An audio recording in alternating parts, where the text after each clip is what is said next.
Welcome back to the second lecture. तो यहाँ पे आज हम लोग पढ़ने वाले हैं hertz observation, photo electric effect. इसमें कुछ सब पार्ट्स जैसे हम लोग आई वर्सेस वी का ग्राफ समझेंगे और आई वर्सेस इंटेंसिटी का ग्राफ समझेंगे, इंटेंसिटी और सैचुरेशन का ग्राफ समझेंगे, और सैचुरेशन करंट क्या होती है और स्टॉपिंग पोटेंशियल क्या होती है, फ्रीक्वेंसी की इफेक्ट्स क्या होती है, रिसर्च इंपॉर्टेंट डेफिनेशन, ये सब कुछ हम लोग समझने वाले हैं। जैसे कि हम लोग आगे बढ़े हैं, मैं बोला था कल कि मैं हर्ट्ज ऑब्जर्वेशन छोड़ गया। तो असल में हर्ट्ज ऑब्जर्वेशन है क्या, ये ऑलरेडी ये लेक्चर पिछले लेक्चर में इसे एक्सप्लेन करके रखा था मैंने। जैसे कि मैंने ऑलरेडी एक लेक्चर में बोला था कि अगर मैं एक शीट ऑफ इलेक्ट्रॉन मतलब एक शीट ऑफ मेटल ले लूँ, जब इलेक्ट्रॉन्स इसमें रहेंगे ही, ऑब्वियसली मेटल्स में इलेक्ट्रॉन्स ऑटोमोस्ट इलेक्ट्रॉन्स तो रहते, फ्री इलेक्ट्रॉन्स रहते हैं। जब सनलाइट आती है तो यहाँ से कुछ एनर्जी अंदर चली जाती है और कुछ एनर्जी इलेक्ट्रॉन्स एमिट हो जाते हैं। यही ऑब्जर्वेशन को हम लोग हर्ट्ज ऑब्जर्वेशन कहते हैं। ये हो गया हमारा कल का जो बचा हुआ पार्ट था, जो मैं हल्के से भूल गया। तो अभी हम लोग आ जाते हैं most important topic, photo electric effect. अभी फोटो इलेक्ट्रिक इफेक्ट क्या है और हम इसे पढ़ क्यों रहे? तो इसमें बहुत ज़्यादा हमको हेल्प मिला है in the field of science and quantum mechanics, quantum physics, जो भी हम आजकल के ज़माने में बहुत कुछ का एक्सप्लोर किए हैं, वो सारा का नॉलेज सिर्फ इसी के एक कॉन्सेप्ट के कारण है। अगर हम आगे बढ़े तो सबसे पहले फोटो इलेक्ट्रिक इफेक्ट क्या होती है हमें समझिए। इसके लिए मैं आपके लिए एक डायग्राम बना के देता हूँ। वो डायग्राम कुछ इस तरीके से होता है। सबसे पहले एक सोर्स होती है और यहाँ पे ट्यूब लाइक स्ट्रक्चर होती है, और यहाँ पे होती है एनोड, यहाँ पे होती है एनोड, और यहाँ होती है मेटल का शीट जहाँ पे जो इलेक्ट्रॉन्स आके टकराएगी, और यहाँ पे ये कनेक्ट रहता है एक बैटरी के साथ या वोल्टेज एक सोर्स के साथ, वोल्टेज का सोर्स के साथ। तो मान के चलते हैं फिलहाल के लिए यहाँ पे सनलाइट है, यहाँ पे सनलाइट है। जो सब सनलाइट एक यहाँ पे हमारे सोर्स की तरह एक्ट करेगा।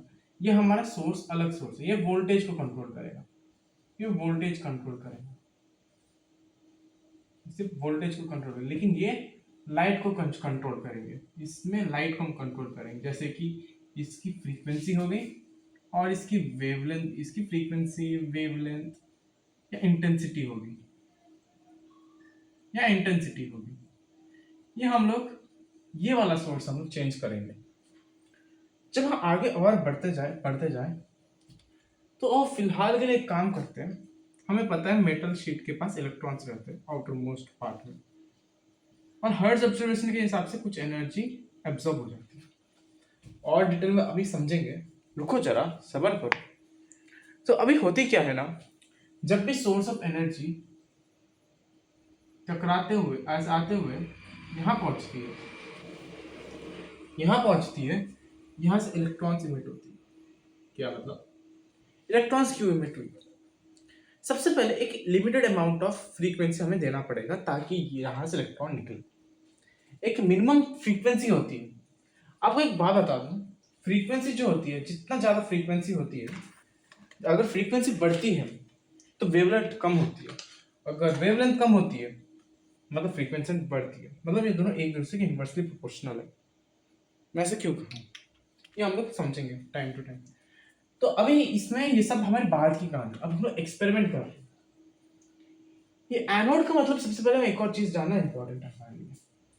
एनोड का मतलब होती है एनायन, एनायन को जो अट्रैक्ट करता है, एनायन को जो अट्रैक्ट करता है, एनायन को जो अट्रैक्ट करता है, अट्रैक्ट करता है। स्लो हो गया हूँ, सॉरी, क्योंकि यहाँ से आपका थोड़ा टाइम वेस्ट हो सकता है।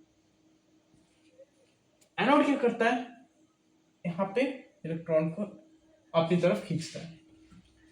जब सम अमाउंट ऑफ सनलाइट यहाँ पे वो टकराती है तो यहाँ से इलेक्ट्रॉन्स निकलना स्टार्ट होते हैं।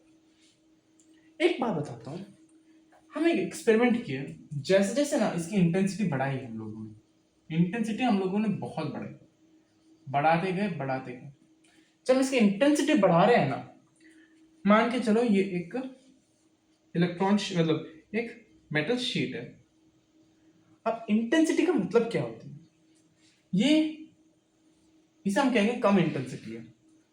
सिर्फ एक ही रे आ रहा है, छोटा सा, मतलब बहुत कम आ रहा है इंटेंसिटी। अगर मैं बहुत सारे रेज डालूं, बहुत सारे, वो हो जाती है इंटेंसिटी। तो ऑब्वियसली जब एक रे आ रही है तो एक इलेक्ट्रॉन को हटा रही है, तो बहुत सारे आते हैं, बहुत सारे इलेक्ट्रॉन्स को हटाएंगे। मतलब जैसे जैसे हम इंटेंसिटी बढ़ा रहे हैं ना, वैसे वैसे करंट भी बढ़ रही है। करंट भी बढ़ रही है, मतलब करंट क्यों बढ़ रहा है? बढ़ रहा है, ये लिख लिया करो। जैसे जैसे मैं इंटेंसिटी बढ़ा रहा हूं, वैसे वैसे इलेक्ट्रॉन्स की संख्या बढ़ रही है। अच्छा, ये एक ऑब्जर्वेशन हम लोगों ने ऑब्जर्व किया। ओके ओके ओके, चलो ठीक है, इलेक्ट्रॉन बढ़ रहे हैं। जब हम लोगों ने इंटेंसिटी को अलावा फ्रीक्वेंसी को इंक्रीज किया, आई होप सो सबको फ्रीक्वेंसी का मतलब पता है। फ्रीक्वेंसी होती है, अगर ऐसे वेव जा रही है कोई, एक सेकंड में कितनी बार ऑसिलेट करती है, उसी को हम लोग फ्रीक्वेंसी कहते हैं। जितना कम ज्यादा फ्रीक्वेंसी होती है ना, उतना ज्यादा एनर्जी होती है। जितना कम फ्रीक्वेंसी उतना कम एनर्जी, और जितना कम वेवलेंथ होगा उतनी ज्यादा एनर्जी होगी। ये आप लोग एक फॉर्मूला पढ़ते हो एटॉमिक स्ट्रक्चर में, उसकी अगर आपने पढ़ा हो तो आप समझ जाओगे। ओके, हम लोगों ने जब फ्रीक्वेंसी को इंक्रीज की, मतलब हम लोगों ने बहुत इंक्रीज कर दी फ्रीक्वेंसी को। जब हम लोग फ्रीक्वेंसी को इंक्रीज कर रही है क्रॉस सेक्शन एरिया में, तो हो क्या रहा है, यहाँ पे जो करंट जो है वो बढ़ नहीं रहा है। व्हाट? करंट बढ़ नहीं रहा है, यहाँ बढ़ रही है तो काइनेटिक एनर्जी ऑफ इलेक्ट्रॉन बढ़ रही है। यहाँ पे हमारे पास जो काइनेटिक एनर्जी है वो इलेक्ट्रॉन की बढ़ रही है। बढ़ने के कारण हमारा जो इलेक्ट्रॉन्स है यहां से यहां तक आसानी से पहुंच पा रहा है। क्या हो रहा है? आसानी से पहुंच पा रहा है। और आगे बढ़ते हैं, थोड़ी देर में रिफिल कर लूं थोड़ा सा।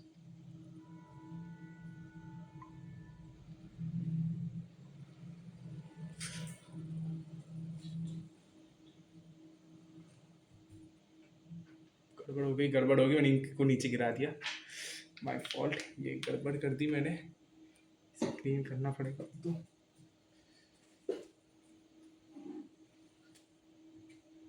1 मिनट प्लीज।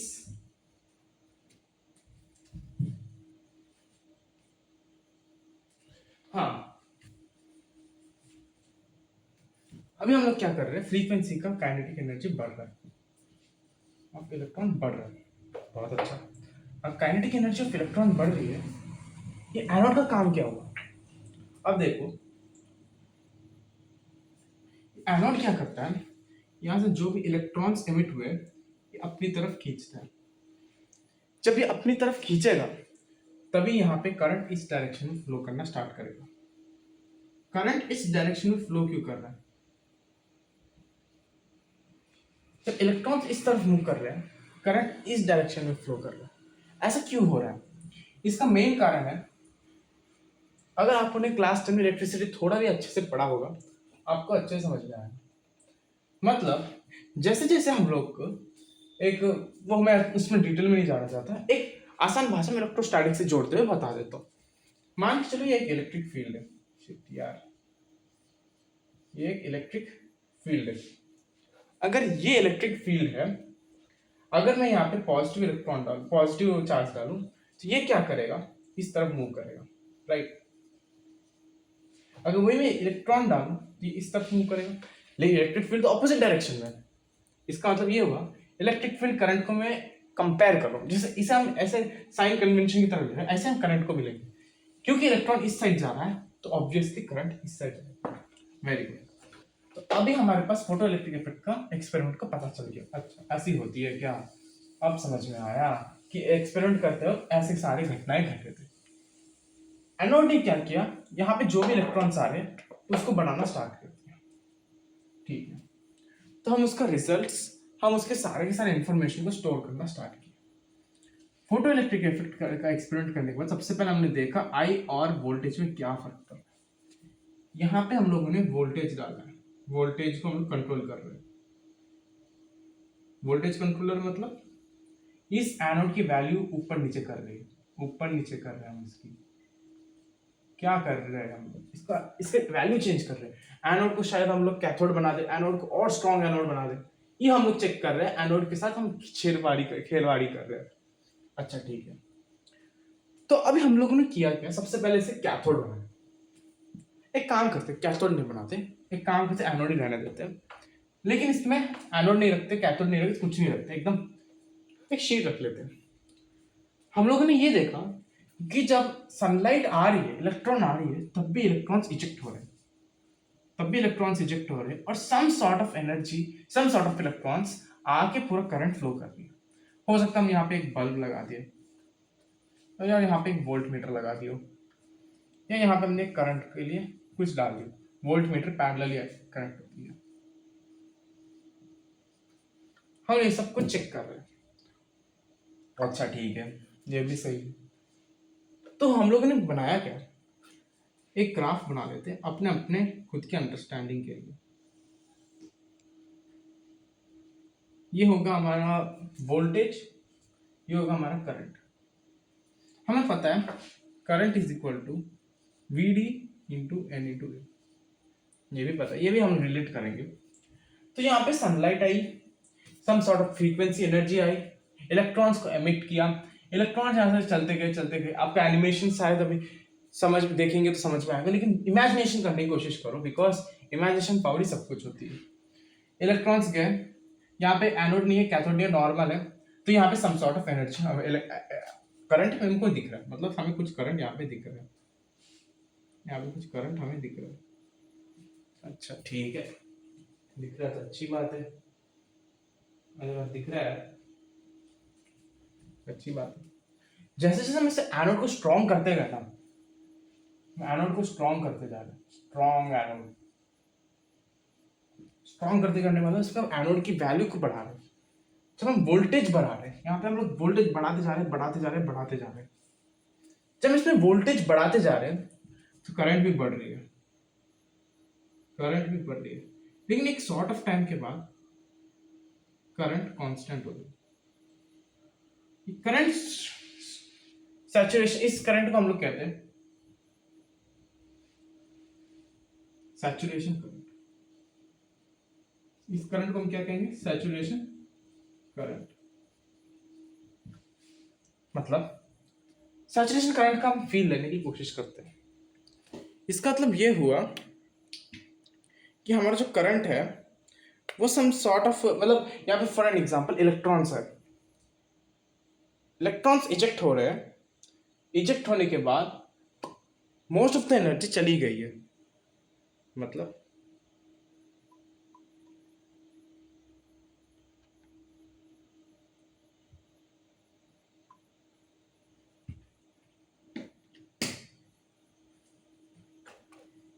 इलेक्ट्रॉन्स आए, some sort of kinetic energy हम लोग आया यहाँ पे, काइनेटिक एनर्जी जाते जाते यहाँ पे चले गए, लेकिन सैचुरेशन करंट आने की जरूरत क्यों।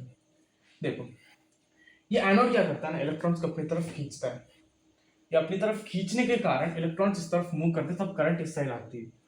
तो एक टाइम होगा जब इसमें जितना सारा इलेक्ट्रॉन्स एमिट कर रहा है वो सारे के सारे एनोड खींच लो, एक वोल्टेज आएगा,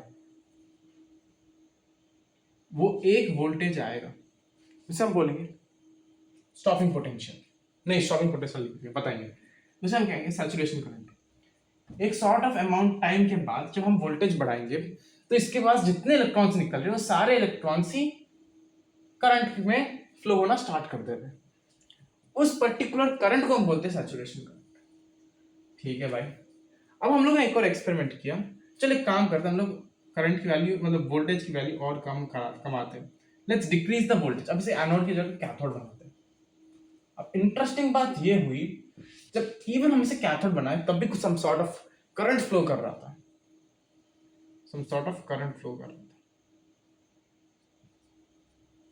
लेकिन जैसे जैसे हम करंट फ्लो कर रहे हैं, कैथोड डाल रहे हैं, कैथोड क्या होती है, जो पॉजिटिव चार्ज को अट्रैक्ट करे, कैटायंस को अट्रैक्ट करे और एनायंस को रिपेल करे, मतलब इलेक्ट्रॉन्स को रिपेल करे। ये इलेक्ट्रॉन्स को रिपेल कर रहा है, लेकिन फिर भी कुछ अमाउंट ऑफ इलेक्ट्रॉन्स थे जो इसके पास तक पहुंच के करंट में कंट्रीब्यूट कर रहे हैं।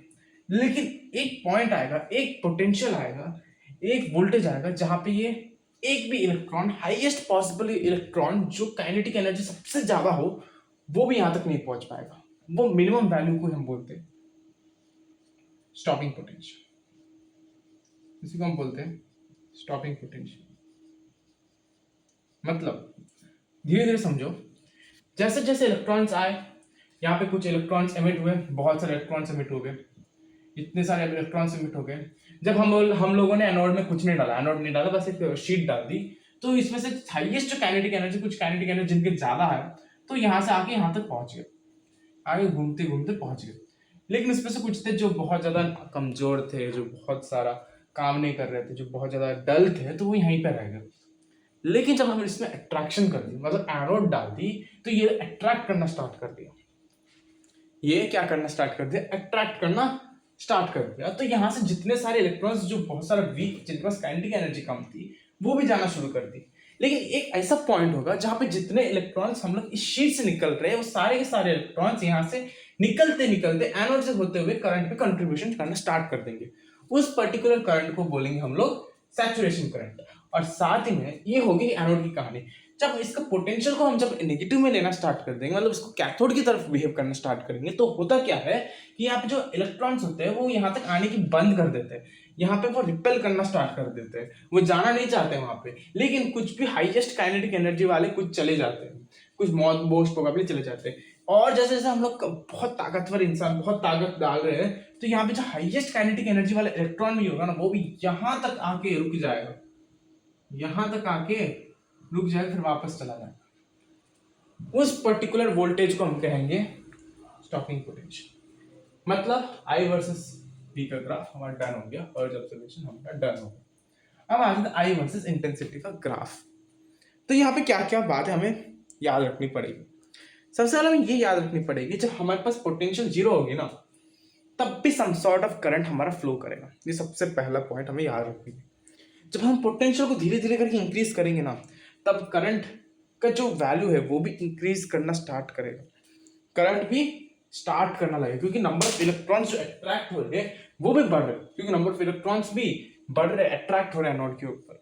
और तीसरी बात, अगर हम लोग इसके नेगेटिव पोटेंशियल डाल रहे हैं, तब भी सम सॉर्ट ऑफ इलेक्ट्रॉन्स वहां तक पहुंच पा रहे हैं, लेकिन इसका करंट जो होती है वो डिक्रीज होते जा रही है, उसके करंट जो हो रही है डिक्रीज हो रही है। लेकिन एक ऐसा पॉइंट होगा जहां पे वो सारे इलेक्ट्रॉन्स को आ जाने ही नहीं देगा, मतलब एक पॉइंट होगा जहां से कोई इलेक्ट्रॉन जा ही नहीं पाएगा।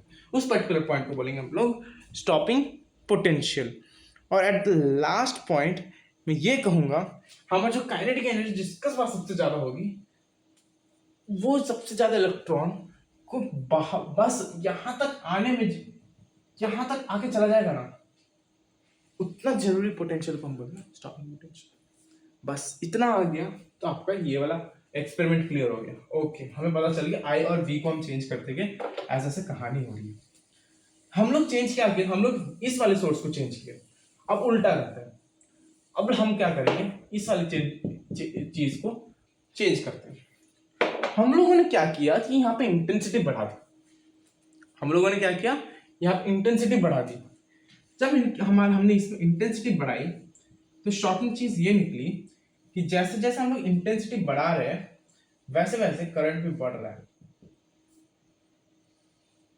जैसे जैसे हम लोग इंटेंसिटी बढ़ा रहे हैं, वैसे वैसे करंट भी बढ़ रहा है, क्योंकि जब नंबर ऑफ रेज बढ़ रहे, नंबर ऑफ वेव्स में ज्यादा एरिया मिल रहा है यहाँ पे शीट्स को, इलेक्ट्रॉन्स को इजेक्ट करने वाले ज्यादा इलेक्ट्रॉन्स मिल इजेक्ट हो रहे, तो ज्यादा करंट फ्लो कर रहा है। तो जैसे जैसे इंटेंसिटी बढ़ा रहे, सेम पोटेंशियल में, आप मान कुछ पोटेंशियल ही नहीं रख रहे, वोल्टेज ही नहीं रख रहे, सिर्फ जीरो में रख रहे, फिर करंट बढ़ रहा है।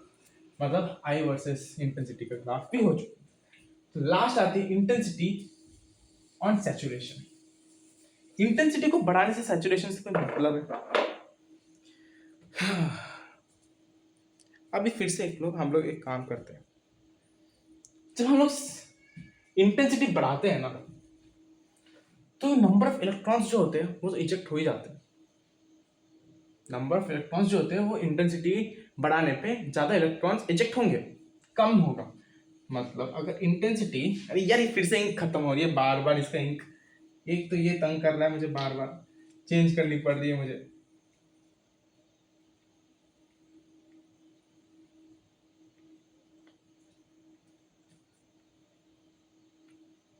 ओके छोड़ो, ऐसे होती है। अगर हम और डिटेल में चलें, जब हम इंटेंसिटी बढ़ाने पे करंट बढ़ती है ना, राइट, तो इनका ग्राफ कैसा होगा? इंटेंसिटी, अगर इंटेंसिटी ज्यादा हो, इंटेंसिटी ज्यादा होने से उसका ग्राफ कैसा होगा? ये हो गया इंटेंसिटी बढ़ा, ये हो गया करंट, ये हो गया ये मतलब ठीक है वोल्टेज। अगर हम पास इंटेंसिटी ज्यादा है तो करंट, हमारे पास इंटेंसिटी ज्यादा होने वाले करंट का सैचुरेशन करंट इधर होगा, जिसका कम होगा उसका इधर होगा, और स्टॉपिंग पोटेंशियल दोनों का सेम भी नहीं, सेम ही रहेगा, दोनों का स्टॉपिंग पोटेंशियल सेम रहेगा। इंटेंसिटी बढ़ाने से बस करंट बढ़ती है, समझे? तो हमारे ये पॉइंट भी हो गए। तो अभी लास्टली आते हैं इफेक्ट ऑफ फ्रीक्वेंसी। फ्रीक्वेंसी से क्या लेना देना है? अब मैं बात करूं फ्रीक्वेंसी से क्या होती है, फ्रीक्वेंसी से बढ़ाने से क्या होती है, फ्रीक्वेंसी कम करने से क्या होती है, असल में होती क्या है, फ्रीक्वेंसी से मतलब क्या है हमें? देखो, जब हम फ्रीक्वेंसी बढ़ा रहे हैं ना, जब हम इसका फ्रीक्वेंसी बढ़ा रहे हैं, इसका मतलब हो गया एनर्जी हम लोग बढ़ा रहे हैं। जब हम इसका एनर्जी बढ़ा रहे हैं ना, तो नंबर ऑफ इलेक्ट्रॉन्स जो होते हैं वो चेंज नहीं होते, डजंट चेंज। यहाँ पे चेंज जो होता है ना, वो होती है kinetic energy of, kinetic energy of electrons emitted. मतलब हम जितना फ्रीक्वेंसी बढ़ा रहे हैं, एक मिनिमम फ्रीक्वेंसी जरूरी पड़ रही है कि इसके यहां से इलेक्ट्रॉन इजेक्ट हो जाए, बस इजेक्ट हो जाए, उसकी काइनेटिक एनर्जी जीरो हो जाए, लेकिन वो इजेक्ट हो जाए। काइनेटिक एनर्जी जीरो हो जाएगी, लेकिन उसको जो इजेक्ट होगी उतना अमाउंट ऑफ फ्रीक्वेंसी तो है। जब उसका उससे ज्यादा फ्रीक्वेंसी दे रहे हैं ना, तो ऑटोमेटिकली उस पर्टिकुलर अमाउंट, मतलब पर्टिकुलर इलेक्ट्रॉन होता है ना, वो एमिट होने के बाद अपने साथ एक काइनेटिक एनर्जी के साथ जाना शुरू कर देता है। फ्रीक्वेंसी में कुछ सॉर्ट ऑफ एनर्जी चली गई इसे इमिट करने में, बाहर आने में, और उसके बाद जितनी एनर्जी बच गई उतनी चली जाती काइनेटिक एनर्जी में इलेक्ट्रॉन्स को जोड़ाने में। अगर एक मिनिमम अमाउंट ऑफ फ्रीक्वेंसी से कम फ्रीक्वेंसी में देता हूँ, मिनिमम अमाउंट ऑफ एनर्जी से मैं कम एनर्जी देता हूँ, वो कहीं कुछ भी हो सकती है, तो यहाँ से इलेक्ट्रॉन एमिट ही नहीं होगा, मतलब सारा का सारा जो एनर्जी होता है डिस्ट्रीब्यूट हो जाएगा, एमिट ही नहीं करेगा। इसका मतलब क्या हो गया कि हमारा जो frequency is plays a major factor in when it comes to the kinetic energy of electron, but intensity plays the major factor when it's come to the current of the circuit। तो ये proper definition होगी, सारी चीज होगी हमारे को जितना भी पता होनी चाहिए। तो अभी हमारे पास सबसे इंपॉर्टेंट चीज अभी बची है, वो है रिजल्ट्स जो हमें याद रखना है। तो सबसे पहले हमें तीन चीजें याद रख, तीन चार चीजें हमें अच्छे से याद रखना है। सबसे पहले चीज हमें ये याद रखनी है कि हमारा जो करंट जो होती है वो डिपेंड करती है इंटेंसिटी के ऊपर। करंट जो होती है वो डिपेंड करती है इंटेंसिटी के ऊपर। करंट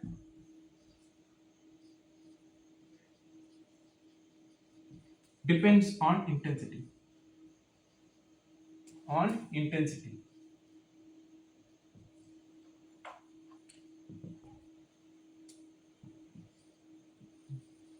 बट फ्रीक्वेंसी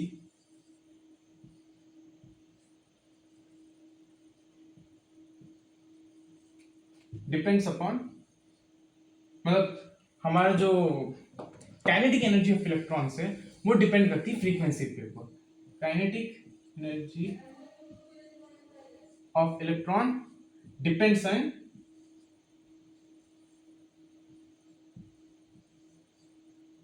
किसमें डिपेंड कर रहा है? फ्रीक्वेंसी के ऊपर डिपेंड कर रहा है। यहां तक की बात में दो चीजें हमें क्लियर रखनी पड़ेगी। और तीसरी सबसे इंपॉर्टेंट चीज जो हमें क्लियर करनी पड़ेगी कि हमें एक minimum amount of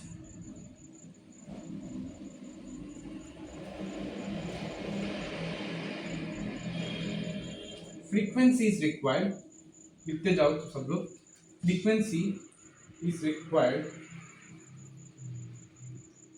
to emit an electron from the metal sheet